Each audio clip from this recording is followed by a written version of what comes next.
Welcome to Evolved Radio, where we explore the evolution of business and technology.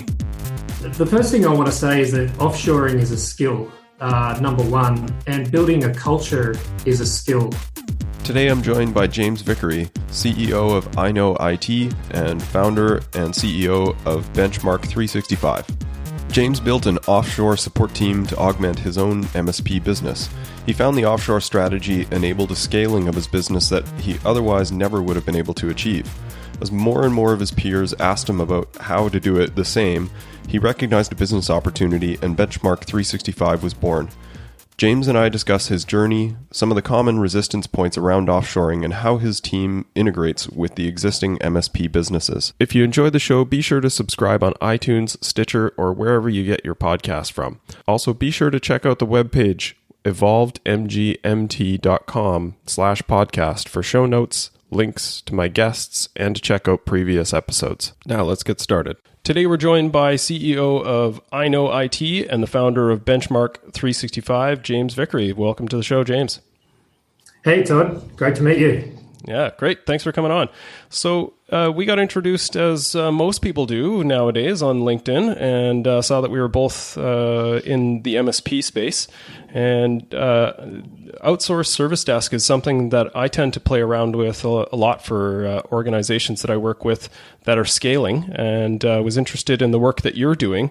You're taking a bit of a different approach in that you're actually setting up a white label or private label service for groups to leverage lower cost, higher resource capabilities in the Philippines. You want to expand on that and tell us a bit about what you do at Benchmark365?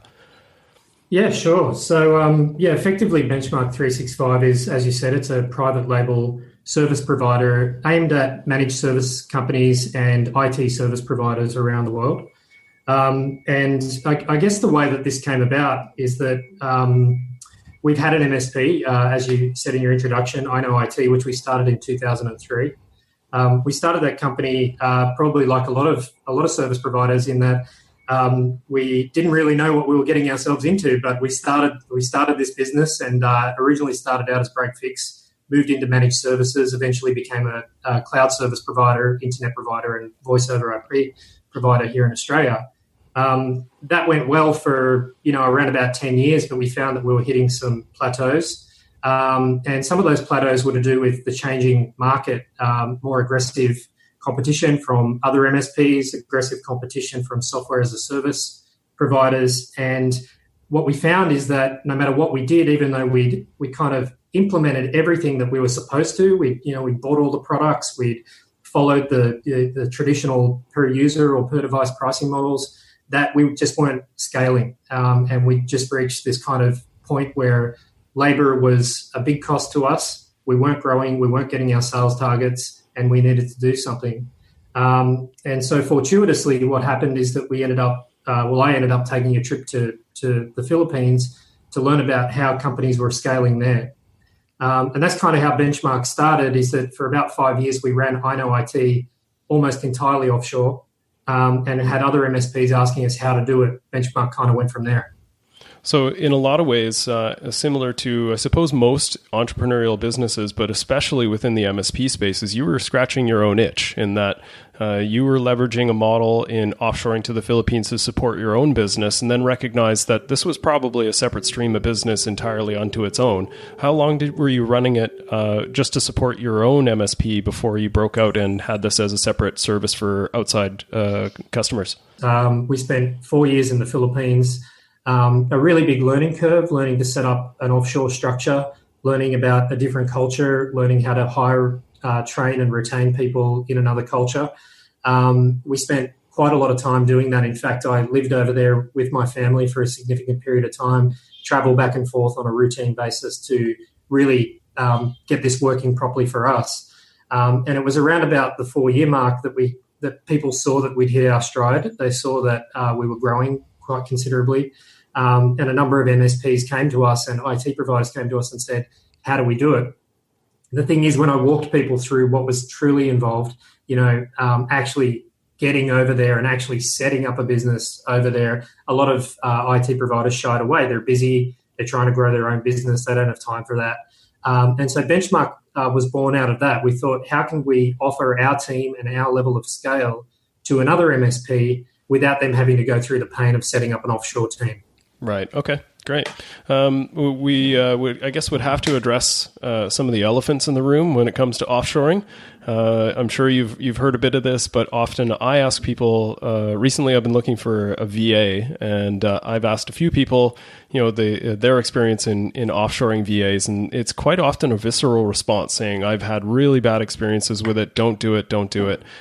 So obviously, you've managed to figure this out and how this fits within your business. Can you maybe address people's concerns and maybe why they've had a bad experience and how you feel that your service maybe cuts around that? Yeah, well, I've got a lot to discuss there. So the first thing I want to say is that offshoring is a skill, number one, and building a culture is a skill.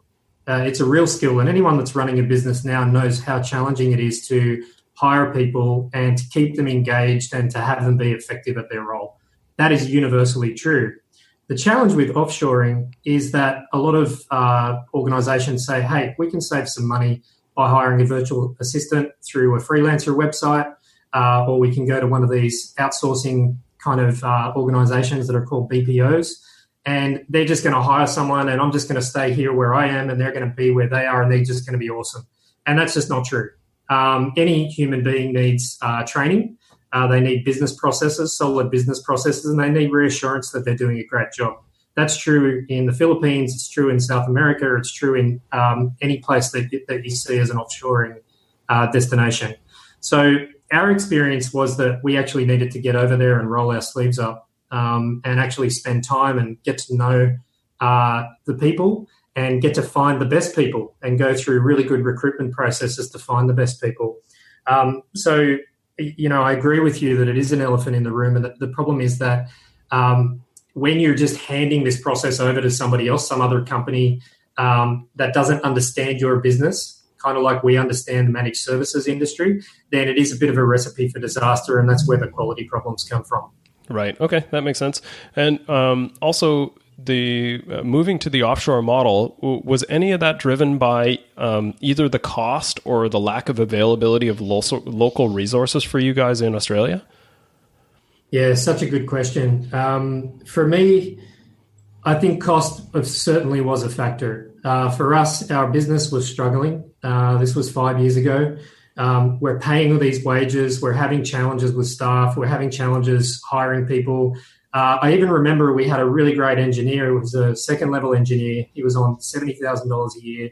Great guy, worked for us for a year. Amazon, AWS came to Sydney, and they hired the guy for $140,000. And it was like, how are we going to compete when the bigger guys are sucking up the talent and we're training them? So we're bringing guys in at level 1, level 2. We're training them up, and then they leave.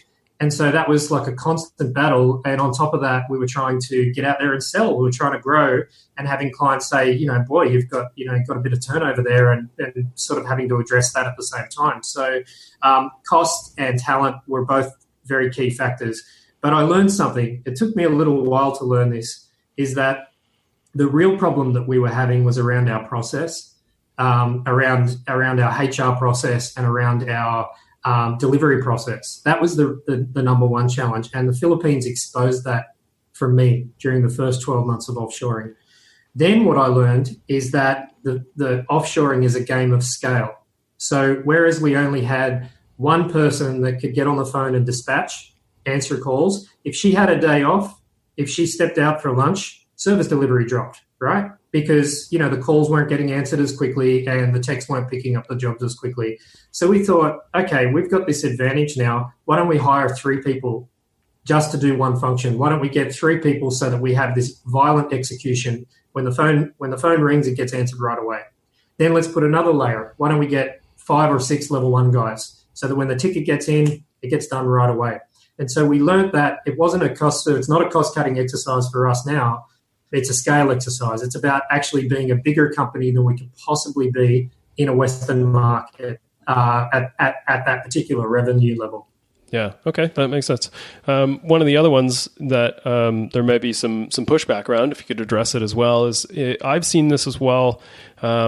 in the hiring process, you tend to be a little sensitive to accents. And, being in Canada, we have a huge immigrant population, which is incredibly important for the growth of the economy and for replenishing the labor market.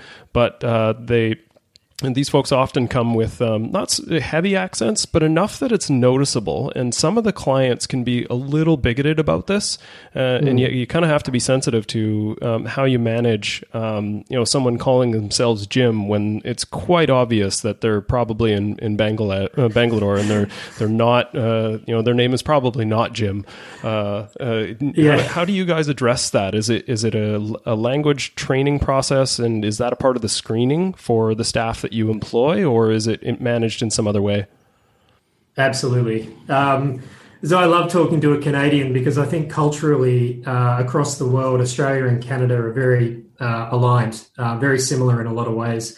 And we had this fear as well when we looked at offshoring. In fact, we even put a layer of Australian team members between our Philippines team members because I had those fears. I didn't even survey my clients about this. I just had these kind of fears in the back of my mind.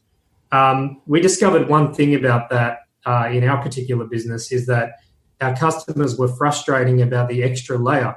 So the time that it took to go from the Australian to the Philippines person that could actually fix the problem, we were getting complaints early on in the piece.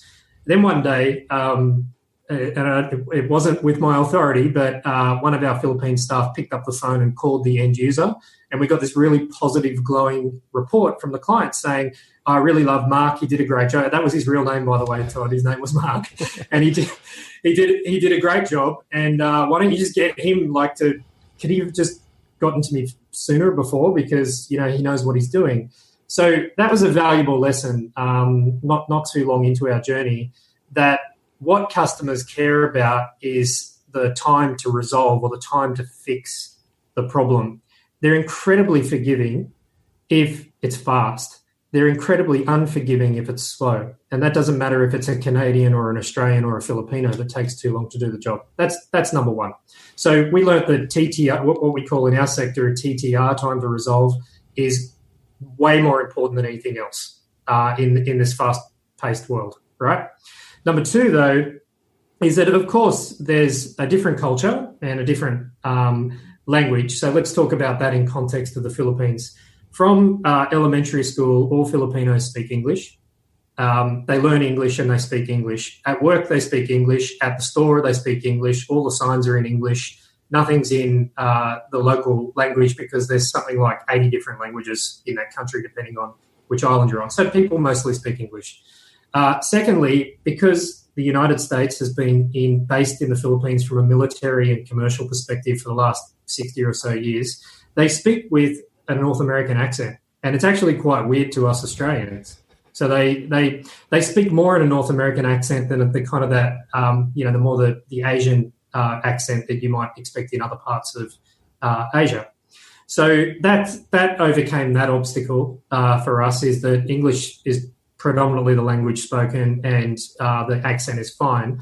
Then you start to get down to kind of more the grammatical issues. Right. So the way they might write something in an email or a ticket would be a little different from the way we might expect to see it in Canada, North America, or Australia.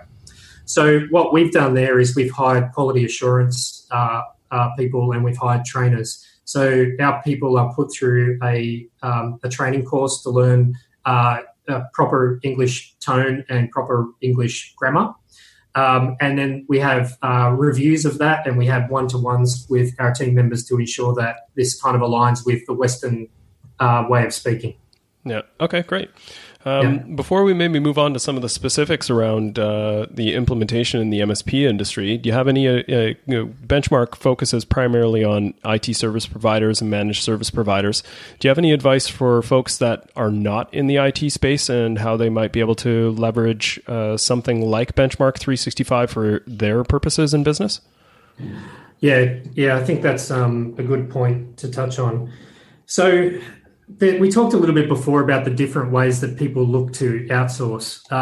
One of the ways is to jump on Upwork or one of the freelancer sites and just find someone that says they know marketing or says they know accounts or some sort of administrative function. That's one way to do it. That has probably the highest failure rate because you can't really connect with that person. During your office hours, sometimes you can't really work with that person one-to-one. Sometimes there's some comms issues because they're home-based. The other option is to find a service provider in, the Philippines, India. I see a lot happening in South America now as well. And they go and hire a person for you. What I see as a challenge for that is that intermediary company doesn't necessarily know your business too well. And so you're left with the management overhead. You're left with the training. They deal with the hiring and firing. That's great. But you've got to train this person and you've got to kind of put a lot of effort into that. So my advice there is to look for an intermediary that maybe specializes in your industry. So just like Benchmark specializes in IT, if you're looking for an accounts person, find an intermediary that specializes in accounts. And that's true business process outsourcing. So they not only give you a human that can do the job, but they give you a process for that human to follow that allows you to not spend so much time training and then, what if they leave and you've got to start this process again? Just on that point, that's where people think that this saves money. But when you add in all of that other stuff, it doesn't save money, right? So say you save 2/3 on salary, but then you've got to add another layer of management and another layer of training, and then the person leaves and you've got to go have another layer of recruitment. It's not cheaper. And that's where a lot of people go to offshoring destinations and fail because they've picked the wrong partner to work with, typically. Yeah. Okay. That's great advice. There's sort of an underlying theme that I sense here as well that aligns with a lot of what I'm trying to practice and get the clients that I work with to really follow is that people will fail without management. And it really doesn't matter what capacity they play in the business, whether or not they're local, whether or not they're remote in a different city, or if they're on the other side of the planet. If you don't give them a process, you don't treat them like a peer, like someone who's a member of a team, and actually manage them and expect, we hire smart people, they'll just do great things. And it just doesn't work. It doesn't work. Yeah. And I've got the gray hairs to show for it. Right. But I think, actually I was listening to something the other day where they talk about, just even with Gen Y culture that basically, whereas people that are sort of in their late 30s and 40s were happy to get a performance review once every 6 months. Now people require consistent reassurance, almost daily reassurance to say that they're doing a good job. And it costs you nothing to do that. It costs you nothing to say to a team member, hey, I think you did a great job today, or thanks for all your hard efforts today. Going back to the offshoring thing, in cultures like the Philippines, that's exactly what they need. They need constant reassurance. And if you're trying to set up an offshore business or trying to freelance, and you're leaving them for a week or 2 or 3 without any feedback or any reassurance, it's going to fail. It's absolutely going to fail. So, totally agree with you. Yeah. All right. Great. So we'll talk a little bit about some of the specifics of the MSP industry as well. Some things that I tend to look at when I'm evaluating some other outsourced providers that are usually distributed across either North America. I've come across some in the UK as well. And one of the things that I definitely like to know is, how do you feel that your team fits in with an existing business? Should it be frontline like you described? Is it an escalation point, or is it just the knock service to offload the asset support or maybe the after hours support? Is there a common framework that you find is more useful, or is it very dependent on the organization itself? Yeah, so maybe I'll talk about the process that we go through to work with an MSP. Obviously, there are a couple of criteria for us. One is that we want to work with MSPs and IT providers that want to grow.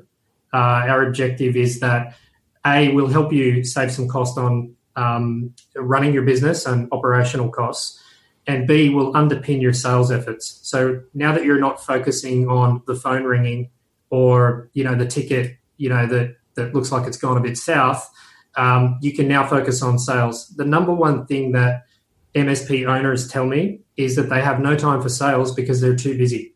They're way too busy dealing with some of the crisis in the business, and they don't have time for sales. Yet they have no salespeople in a lot of cases. So who else will do sales? Who else will grow this business? And that's the challenge that I faced several years back. So that's number one criteria. Number two is that we go through a 3-step process with MSPs. One is a onboarding process, and that's where we figure out what is actually the right approach with that particular business. Is it we'll just tackle everything up front, or is it that we'll handle certain components of service delivery, keeping in mind that is our core expertise, service delivery management. So if an MSP has an organisation of 10 or 20 techs, obviously they want to keep those guys working on particular functions of the business, and we will take on a particular function of service delivery. In answer deeper to your question, where should people start? It's often a function of size. Some of our partners are quite small, and they really want to focus primarily on sales, and we can handle the full stack. Answer the call, dispatch the ticket, first, second, third level support. And they're thrilled with that, right? Because the work is being delivered, and they're going from meeting to meeting, winning more managed services contracts. Others have taken a different approach where they just use us for, services like knock or after-hours support, and we work through that to make sure that it's delivering effectively for them.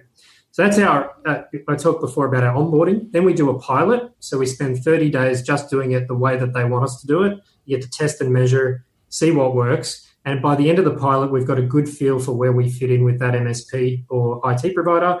And then we have an ongoing program to go from there. Part of our commitment is that we don't lock these MSPs in. So if they don't like it, they can stop. There's no, long-term commitment to working with us. Fortunately for us, that hasn't happened so far. We've been able to have a pretty long tenure with our partners thus far. Excellent. One of the other ones that I find really important is tools are critical to the MSP, and you guys are a tools agnostic organization, which is fantastic. You're not forcing people to use a particular PSA or RMM, but I'm curious, how do you leverage that? How do you manage the ticket flow and access to the documentation if all the tool sets are a bit different? And secondarily, does that cause any issues on expertise within those tool sets? Yeah, got it. Really big challenge, by the way, so I'm glad you pointed that out. We are agnostic. We're not a software vendor. We're not here to promote a particular tool against another tool. I think some of the products that are out there are great, although they've all got their challenges, ConnectWise, Autotask, some of the RMM platforms. So we take the view that we're here as a partner. We're an extension of the team. And whatever tools you're most comfortable with, we will work with those tools. What we found consistently is that most MSPs run a very similar product stack, and we've educated ourselves on those product stacks, and we've broken our team up into specializations that understand those different product stacks. Documentation is a big one. So if I had $1 for every time an MSP said, our documentation is not really up to scratch. We understand that, we know, because we're in the industry. And so what we do is part of that onboarding process that we talked about is we do some analysis of the process. If there are some significant gaps in the process, we work with that MSP to bring it up to speed so that we can deliver effectively. If there's not, then we go live and we run with it. We continue to work with the platform that they're comfortable with. I often describe documentation as a bit of a mirage. It's something that you're always chasing perfection. And I think people need to get it out of their head that you're ever finished. It's something that's always you're iterating on. And you can get to a baseline where it's effective and you have useful documentation versus just a lot of tribal knowledge. But I think you're chasing a mirage if you're really thinking that there's an end game in, okay, we're 100% documented. Way to go, everybody. It's just not going to happen. Yeah. It's not going to happen. And I think, and this is a big one, I often hear some friction or frustration between business owners and their technicians saying, he should really update the documentation, but at the same time, he's getting smashed with tickets, right? Like, so he's going ticket. Oh, wait, let me stop and start. And often the techs want to do it. Yep. And then they get pulled aside. Hey, that's not important. The server's down at one of our clients. That's not important to work on that document right now. So they often get conflicting messages. We've recognised that, and again, maybe this is a function of scale, but we've put knowledge managers in our team as well. So people that are just responsible for keeping documents and configs up to date for our company, because we know that the most effective techs are the ones that are able to go from ticket and get the job done. They're never going to circle back to doing highly detailed documentation, and in a lot of cases, that the customer or the client is not paying for that. Right? They're not paying for someone to write these documents. They're paying for people to keep their systems up and running. So it's kind of a bit of a disconnect for us. So we decided to insert a new role into our company to manage that. That's excellent. I 100% agree with that. I often advise companies that if you're not willing to treat it as an internal project that has dedicated resources and some sense of project management, you're not ready to do it. Totally. It's an important component. Do what you can. Scale the way that you can. But if you're going to get really serious about having good documentation, you need to commit to it, because it won't happen magically. And if you just sort of tell people, "Hey, go do this," you're going to be disappointed. Couldn't agree more. Yeah. Awesome. Well, we'll turn to the future. So I often ask some guests on the show to look into your magic ball. You've been building this business over a number of years, and the MSP industry, I think we would agree, is ever evolving. And what would you see as sort of the long-term future of offshoring for MSPs, and what are you sort of building your business towards as far as a future vision? Whew, big question. All right. So first of all, to me, the whole should we offshore, shouldn't we offshore thing is kind of foreign to me now, because we've been doing it for so long. I just spent 2.5 weeks in the Philippines. It's like home to me. It's kind of like just another country with a bunch of people that want to go to work. They drive cars, they use iPhones, they have a life just like you and me from a day-to-day work perspective. So it's the whole thing about should we or shouldn't we offshore. It's kind of like, well, should I buy Canadian, maple syrup, right? Like, of course, you guys make the best maple syrup. I'm gonna buy that, right? Like, and should you guys buy Vegemite? I don't know. I don't think anyone other than in Australia eats Vegemite, but the thing is it's weird to me. Like, we just look at business as being human. So wherever we can find the best people to do the right job at the right time, that's where we're going to hire them. And to do that, and if you look at large organizations, your HPs and IBMs and all of those, of course they have people in multiple countries, not just their own country. So I think offshoring is not going to go away. It's here to stay. Ever since the internet came about, people saw the opportunity to hire people in other locations.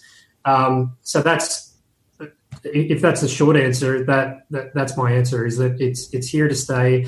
And my advice is to absolutely go out and find people where you want to find them and where you think they're going to do the best job. I think in the Philippines, they are quite happy and love doing customer service. They love answering phones. They enjoy it. Whereas in some Western cultures, we don't. They're happy to do first and second level support, and actually quite enjoy doing that kind of work. Whereas in some Western businesses, people want to move into other areas or other streams. So I don't think that's going to go away anytime soon. Yeah. So maybe if I could, your business being an offshore organization is almost a secondary function. In a lot of ways, it's irrelevant to the work that you do. Is that a fair judgment? I think that's a very fair judgment. I did earlier on. You talked about maybe some prejudices towards this, and someone said something to me once while I was having a cup of coffee. Said, I just really don't think, we should hire people overseas. And I said, well, what sort of coffee is that? Is that Australian coffee? Is that American coffee? Like, everybody needs to work. Everybody deserves to have a good life. Everybody deserves to make their way into a middle class and to have a good, happy, contented life for their family. So I don't agree that we should kind of like hold these things close to our shores at all. I think we should embrace humanness. Yeah, excellent. Anything I haven't asked you that you'd like to touch on? Yeah, no, I think, look, we've covered it quite well. Yeah, on the spot with that one. No, that's fair. If we've covered it, excellent. And obviously, if people are interested in chatting further with you, where should they look to connect with you, James? Yeah, so I'm out there on social media a lot. We have a Facebook page for Benchmark 365. We have a LinkedIn page as well. But of course, just visit the website. We've put a frequently asked questions on there. We get a ton of questions. We get literally 100 questions a week, and we do our best to answer them on the FAQ.